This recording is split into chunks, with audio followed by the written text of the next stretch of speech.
नमस्कार, welcome back. आप सभी लोगों का हमारे यूट्यूब चैनल पे बहुत-बहुत स्वागत है। स्टार्ट कर रहे हैं हम 10th का चैप्टर नंबर 2 पॉलिनोमियल। तो हम इसमें जानेंगे पॉलिनोमियल क्या होता है, किस तरीके से आप पॉलिनोमियल के क्वेश्चंस को यहाँ पे अप्रोच कर सकते हो। तो सबसे पहले आपके पास होता है लीनियर पॉलिनोमियल। आपको पता होगा on the basis of degree polynomial 3 type का होता है। पहला होता है लीनियर पॉलिनोमियल। ऐसा पॉलिनोमियल जिसकी डिग्री 1 होती है। डिग्री 1 का मतलब है वहाँ पे जो वेरिएबल है उसकी पावर 1 होती है। दूसरा होता है क्वाड्रेटिक पॉलिनोमियल। क्वाड्रेटिक पॉलिनोमियल क्या होता है? ऐसा पॉलिनोमियल जिसमें वेरिएबल की पावर 2 होती है उसे बोला जाता है क्वाड्रेटिक पॉलिनोमियल। और तीसरा होता है क्यूबिक पॉलिनोमियल जिसमें वेरिएबल की पावर 3 होगी तो उसे बोला जाएगा क्यूबिक पॉलिनोमियल। ठीक है, तो ये है पॉलिनोमियल। लीनियर क्या होता है, क्वाड्रेटिक क्या होता है, क्यूबिक क्या होता है, इसके बारे में आपने चैप्टर में पढ़ा हुआ है क्लास 9th में। अब यहाँ पे जो पॉलिनोमियल है वो हमारे पास है क्वाड्रेटिक पॉलिनोमियल, जिसे आपको पढ़ना है क्वाड्रेटिक पॉलिनोमियल। और इसकी स्टैंडर्ड फॉर्म होती है a x square plus b x plus c equal to 0। ये है पॉलिनोमियल की स्टैंडर्ड फॉर्म जिसके बारे में आपको इस चैप्टर में पढ़ना है। ठीक है, तो चलिए स्टार्ट करते हैं। पहली एक्सरसाइज जहाँ पे आपको बताना है,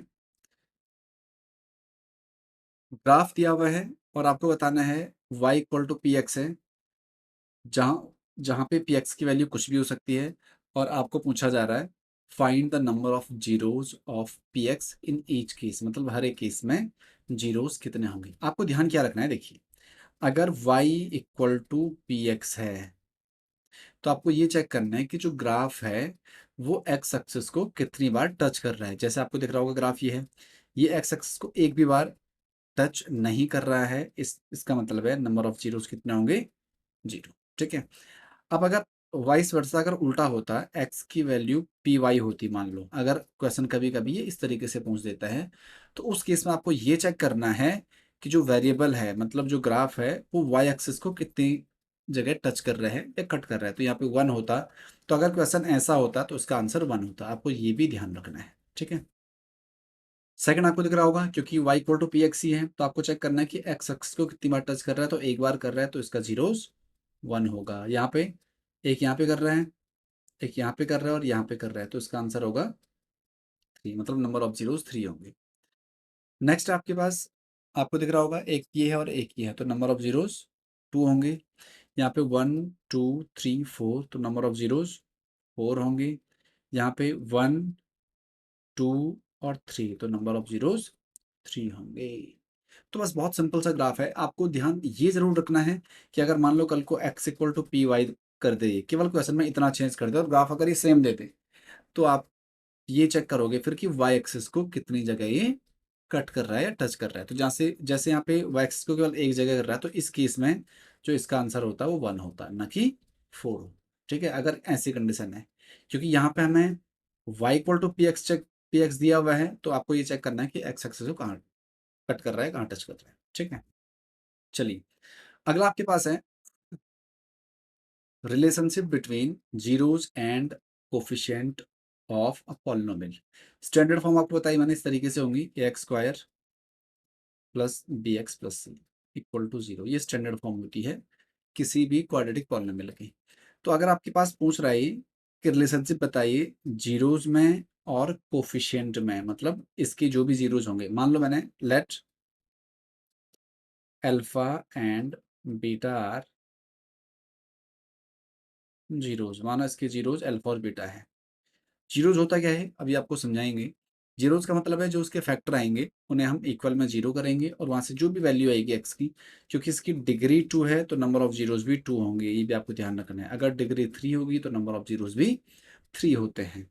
तो पहला रिलेशन क्या बोलता है, देखिए अगर जीरोज अल्फा और बीटा इसकी आए तो जो सम ऑफ जीरोज होगा वो माइनस बी अपॉन ए होता है, पहला। और दूसरा, जो प्रोडक्ट ऑफ जीरोज होता है वो सी अपॉन ए होता है। तो ये दो हैं जो आपको ध्यान रखने हैं। अगर क्वाड्रेटिक पॉलिनोमियल ये हैं, इसके जीरोज अल्फा और बीटा हैं, तो सम ऑफ जीरोज होता है माइनस बी अपॉन ए, और कांस्टेंट और अल्फा बीटा होता है सी अपॉन ए। तो ये है, आपको ध्यान रखना है नंबर ऑफ जीरोज का, जो हम क्वेश्चन में अप्लाई करेंगे। चलिए स्टार्ट करते हैं क्वेश्चन सॉल्व करना। Exercise 2.2 question number first, find the zeros of polynomial of the following quadratic polynomial and verify relationship between zeros and the coefficient. जैसा अगर मैं आपको पहला वाला करके दिखाऊं, लिखा हुआ था ऐसे 2x² minus 2x minus 8, sorry x² है ही। इसके क्या करना है, आपको जीरोस निकालने हैं। तो सबसे पहले आप इसके फैक्टर करो मिडिल टर्म स्प्लिट से, जो आपने नाइन्थ में भी सीखा है। अगर नहीं सीखा तो आपको बता देते हैं। आपको इसमें क्या करना होता है, जो लास्ट वाली टर्म है, अगर ये माइनस में है कांस्टेंट टर्म, तो ऐसी दो डिजिट फाइंड करनी है जिन्हें माइनस करके 2 आ रहा हो, सब्ट्रैक्ट करके 2 आ रहा हो, सब्ट्रैक्ट करके 2 आ रहा हो, और मल्टीप्लाई करके -8 और एक्स स्क्वायर कोफिशिएंट 1, तो -8 × 1 -8 आ रहा हो। ये आपको ध्यान रखना है। तो देखिए ध्यान से ज़रा, x² ऐसे ही आएगा, माइनस, इसे लिखा मैंने 4 - 2, अगर ध्यान से देखो तो 4 - 2 2 ही होगा, और ये -8 एज इट इज आया। ठीक है, ऐसे दो डिजिट माइनस करके 2 आई, मल्टीप्लाई करके -8 आई, तो 4 और 2 है। सॉल्व कर लीजिए इसे। तो x² माइनस, क्योंकि ब्रैकेट के बाहर माइनस साइन, तो अंदर के साइन चेंज होंगे, 4 × x 4x, माइनस माइनस का प्लस, 2 × x 2x, और माइनस। अब देखिए एक पेयर यहाँ से बन रहा है, x कॉमन निकालो तो बचा x - 4, एक पेयर यहाँ से बन रहा है, +2 कॉमन निकाला तो यहाँ बच रहा है x - 4। तो आपको दिख रहा होगा x - 4 यहाँ भी आ रहा है, यहाँ भी आ रहा है, तो x - 4 हमने निकाल लिया बाहर। यहाँ कितना बचा, x प्लस, अब ये तो आपने फैक्टर निकाल लिए जैसा हम फैक्टर निकालते हैं। अब आपको क्या करना है, नंबर ऑफ जीरोस निकालने के लिए इन दोनों को इक्वल में जीरो करना है। तो जब आप x - 4 को जीरो करोगे तो x की वैल्यू क्या आएगी, 4, और जब आप x + 2 को जीरो करोगे तो x की वैल्यू क्या आएगी, -2। तो ये तो आए आपके जीरोस जो हमने निकाले हुए हैं। अब मुझे वेरीफाई करना है, देखिए वेरीफाई रिलेशनशिप तो कैसे करना है, देखो ध्यान से। अल्फा ही आपका, तो मुझे पता है पहली कंडीशन क्या होती है, alpha plus beta equal to -b/, यही होता है। देखिए अल्फा की जगह क्या आपका 4, मतलब दो जीरो जो हमने निकाला है, एक 4 है वो अल्फा मान लो, और -2 को बीटा मान लो। तो ये कर हमने 4 प्लस बीटा की जगह -2 is equal to minus b, क्या है यहाँ पे देखिए, इस इक्वेशन में पहला वाला ए, दूसरा वाला बी एक्स के साथ, और तीसरा वाला कांस्टेंट सी। तो जो एक्स का कोफिशिएंट है विद साइन लिया जाता है, पॉइंट ध्यान रखिएगा, तो -2 आएगा, और अपॉन में ए की जगह 1 है तो 1। अब देखिए 4 प्लस माइनस का -2 is equal to minus minus का प्लस, तो यहाँ 2 ही आएगा, तो आपको दिखेगा 4 - 2 2 इक्वल टू 2। ये पहला आया। दूसरा जो वेरीफाई करना होता है, अल्फा बीटा होता है -c/a, सॉरी c/a, केवल माइनस नहीं आता इसमें, माइनस को हटा दिया जाए। तो अल्फा की वैल्यू आई 4, बीटा की वैल्यू आई -2 इज इक्वल टू सी। देखिए सी क्या है, -8, आपको दिख रहा होगा, तो ये -8, और अपॉन ए कितना है 1, तो आपको दिख रहा होगा 4 × -2 कितना आएगा, -8 इक्वल टू -8। देखो आगे हो दोनों बराबर। इस तरीके से आपको ये क्वेश्चन सॉल्व करना है। ऐसे ही आपको सेकंड वाला भी करना है, और ऐसे ही आपको थर्ड वाला भी करना है। बस इसमें आपको थोड़ा ध्यान ये रखना है कि 6x², ये जो -7 है इसे पहले लिख लीजिए, -7x और -3, क्योंकि कांस्टेंट हम सबसे लास्ट में होना चाहिए। ठीक है, तो इस तरीके से करना आपको पहला वाला क्वेश्चन सॉल्व। नेक्स्ट आपके पास, इसे देखिए किस तरीके से सॉल्व करना है। कभी भी अगर दो टर्म गिवन है तो इनमें से आप कॉमन निकाल लो सीधे, जैसे मैंने 4u कॉमन निकाल लिया। यहाँ क्या बचा, u प्लस यहाँ क्या बचा 2, क्योंकि 4u कॉमन आ गया।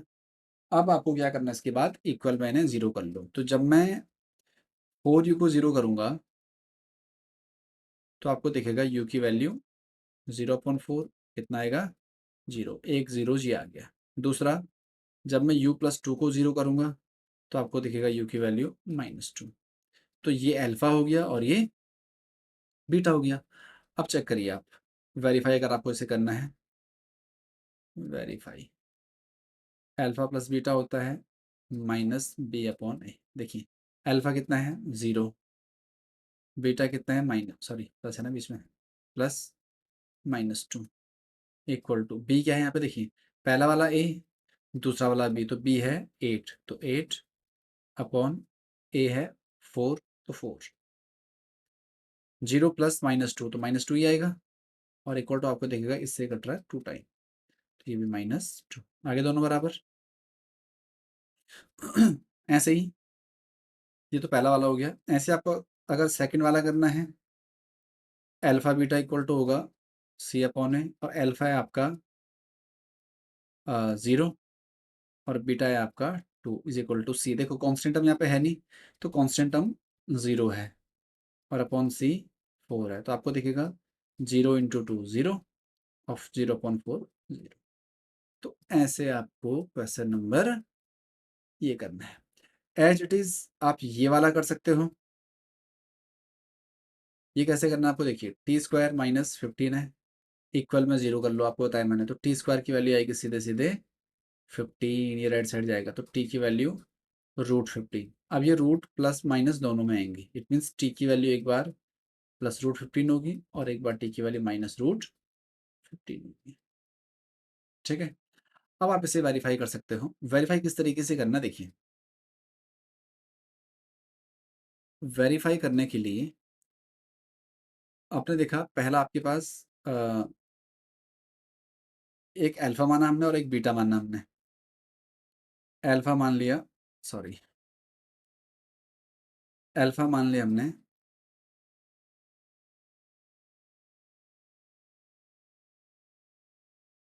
√15 और बीटा मान लिया आपने -√15। तो आपको पता है अल्फ़ा प्लस बीटा क्या होता है, -b/a।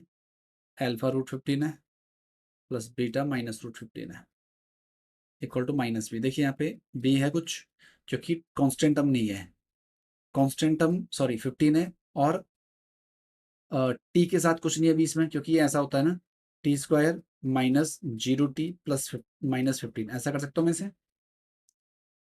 तो यहाँ पे क्योंकि बीच वाली टर्म नहीं है तो उसे 0 कंसिडर किया जाएगा, तो ये आ जाएगा आपका 0 और अपॉन a आपका 1 है, तो आपको दिखेगा +15 से -15 कट जाएगा, 0 इक्वल टू 0। ये पहला वाला है। दूसरा अगर आपको प्रूफ करना है अल्फा बीटा, ये होता है आपका c/a, तो अल्फा √15 है, बीटा -√15 है, c की वैल्यू -15 है और a की वैल्यू 1 है। आप चाहो तो चेक कर लो, देखो ये लास्ट वाला कांस्टेंट टर्म c होता है, -15 और t² के कोफिशिएंट 1 है, तो ये a है। तो अगर आप ध्यान से चेक करोगे तो √15 इंटू √15 15 और इक्वल टू यहाँ भी क्या आया -√15, तो ये दोनों बराबर हैं। ठीक है, तो इस तरीके से आपको जीरोस निकालने हैं और उनके रिलेशनशिप स्टेब्लिश करना है। तो ये आप खुद ट्राई करिएगा, आपसे हो जाएगा, ये वाला आपसे हो जाएगा। जो टफ लगा वो मैंने आपको करवा दिया, ये मे बी दैट आपसे ना हो दोनों, तो करवा दिए, बाकी ये वाला भी आपसे हो जाएगा। तो ये आप खुद से ट्राई करिए, ठीक है। चलिए नेक्स्ट आपके पास, find a quadratic polynomial each with a given number as the sum and product of its zeros respectively। मतलब कहना चाह रहा है कि आपको एक क्वाड्रेटिक पॉलिनोमियल फाइंड करना है जिनके जीरोस का सम पहला वाला है और प्रोडक्ट दूसरा वाला है। मतलब आपने किस तरीके से करना, देखिए पहला वाला, let alpha and beta are two zeros,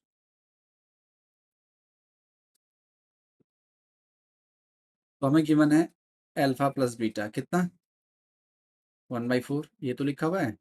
सम मतलब जो जीरोज है उनका सम 1/4 होगा, और जो अल्फा बीटा है वो कितना गिवन है -1, प्रोडक्ट तो ये दिया हुआ है।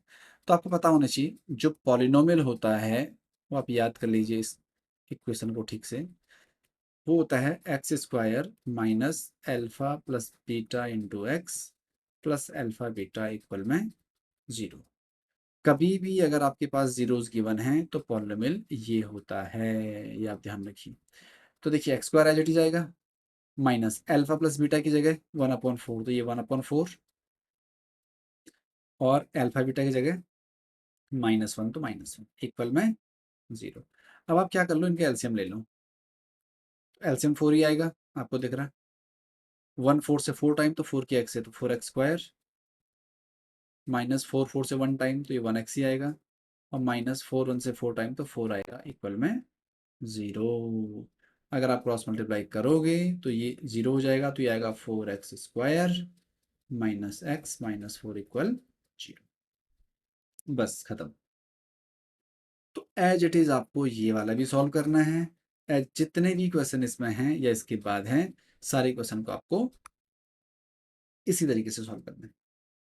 एक आपको और करा दूं मैं, अगर रूट में आपको दिक्कत आ रही है, जैसे इस सेकंड वाला अगर आपको बताऊं मैं, ये √2 है और 1/3 है, देखिए। तो इसमें आपको करना है, पेन पेन पेन, ये रहा पेन। लेट, सेकंड वाला बता रहा हूँ मैं आपको, बाकी सेम होंगे सारे। Let alpha and beta are zeros, जो हमने कंसीडर कर दिया। तो आपको पता है अल्फा प्लस बीटा दिया हुआ है कितना, √2, हाँ √2, और अल्फा बीटा दिया हुआ है 1/3। तो आपको पता है पॉलिनोमियल क्या होता है, ये होता है x square minus alpha plus beta into x plus alpha beta. ठीक है, x square as it is आएगा, अल्फा प्लस बीटा की जगह क्या है, √2, तो ये √2x आएगा, और प्लस अल्फा बीटा की जगह 1/3, और इक्वल में क्या होता है 0। इनका आप एलसीएम ले लीजिए, तो इनका एलसीएम आएगा 3, 3 1 से 3 टाइम तो 3 की एक्स से 3x स्क्वायर, माइनस अगेन 3 1 से 3 टाइम तो 3 की √2 से 3√2, और प्लस 3 3 से 1 टाइम तो 1 ही आएगा इक्वल में 0। तो अगर आप क्रॉस मल्टीप्लाई करोगे अगेन तो आपको दिख रहा है 3 यहाँ जाके 0 हो जाएगा, तो 3x square minus 3√2x plus 1 equal में 0, और यही आपका आंसर होगा। ठीक है, तो इस तरीके से आपको क्वेश्चन सॉल्व करना है। तो ये था हमारे पास चैप्टर नंबर सेकंड। उम्मीद आपको समझ आया होगा। आप एक दो बार देखिए और फिर खुद कोशिश करिए, तो आपसे जरूर सॉल्व होंगे। मिलते हैं अगली वीडियो में, तब तक के लिए लेता आपसे अलविदा। बाय बाय, टाटा, सी यू।